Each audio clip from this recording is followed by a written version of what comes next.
Assalamualaikum warahmatullahi wabarakatuh. Perkenalkan, nama saya Cynthia Mutiarani dari Fakultas FTKI Prodi Sistem Informasi. Di sini saya akan menyelesaikan tugas 1 saya, perakitan dan instalasi jaringan komputer K2. Nah, di sini saya mengambil materi yang kedua, yaitu OSI layer. Nah, apa sih OSI layer? Nah, OSI layer itu Open System Interconnection atau OSI, adalah model referensi yang diciptakan dari sebuah kerangka yang bersifat konseptual, namun saat ini telah berkembang dan menjadi sebuah standarisasi khusus berkaitan dengan koneksi komputer. Tujuan dari pembuatan OSI layer adalah menjadi model rujukan bagi setiap vendor atau developer, sehingga produk atau perangkat lunak yang dibuat memiliki sifat interpolate, yang berarti user dapat melakukan kerjasama dengan produk atau sistem tanpa perlu melakukan penanganan secara khusus atau spesial. Nah, di sini OSI layer itu ada 7. Yang pertama itu application layer.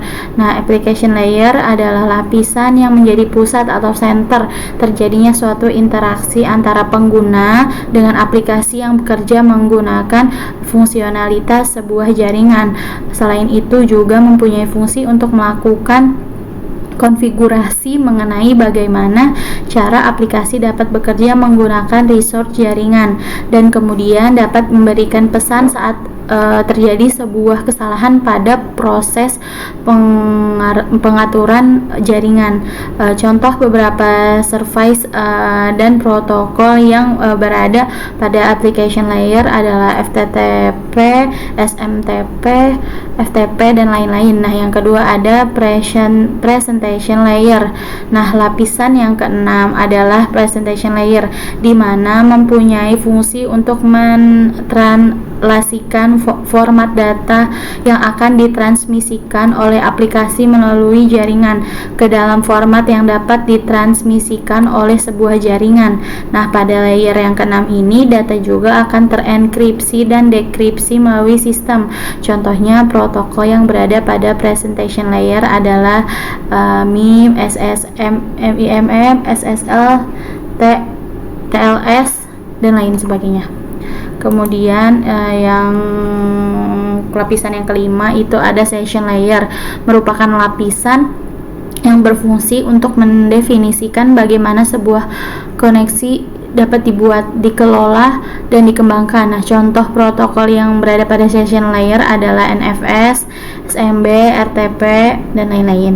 Nah, lapisan yang keempat itu ada transport layer, mempunyai fungsi untuk memecah data menjadi paket-paket data serta memberikan nomor urut untuk setiap paketnya, sehingga nantinya dapat disusun kembali saat sampai pada tujuan. Pada layer ini atau pada transport layer ini juga menentukan protokol yang akan digunakan untuk mentransmisikan data, seperti protokol TCP. Nah, protokol tersebut akan mengirimkan paket data sekaligus memastikan bahwa setiap paket telah diterima dengan sukses dan tetap tepat sasaran. Selain itu, juga dapat mentransmisikan ulang terhadap paket yang hilang atau rusak ketika proses pengiriman. Nah, kemudian lapisan yang ketiga itu ada network layer. Network layer ini, tugas dari network layer adalah membuat header untuk paket yang berisi informasi atau informasi IP atau internet protokol, baik IP pengirim atau IP tujuan data. Pada suatu kondisi, network layer juga melakukan proses routing melalui internet working dengan menggunakan bantuan router dan switch pada layer ketiga. Nah, kemudian itu lapisan yang kedua itu ada data link layer. Nah, pada data link layer ini memiliki tugas untuk menentukan setiap bit pada data dikelompokkan menjadi format yang disebut dengan frame. Nah, pada level ini juga terjadi koreksi kesalahan, flow control, terus pengelamatan hardware atau perangkat keras seperti halnya MAC address kayak gitu, serta menentukan sebagaimana perangkat jaringan seperti hub, repeater, bridge, dan switch pada layer yang kedua dapat beroperasi. Untuk spesifikasi IEEE 802 dapat membagi tingkat menjadi dua level, yaitu lapisan media access control dan lapisan logical link control. Kemudian lapisan yang pertama itu physical layer. Fungsinya adalah untuk mendefinisikan media transmisi jaringan, sinkronisasi bit, metode pensinyalan, serta membangun arsitektur jaringan seperti pengkabelan dan topologi jaringan.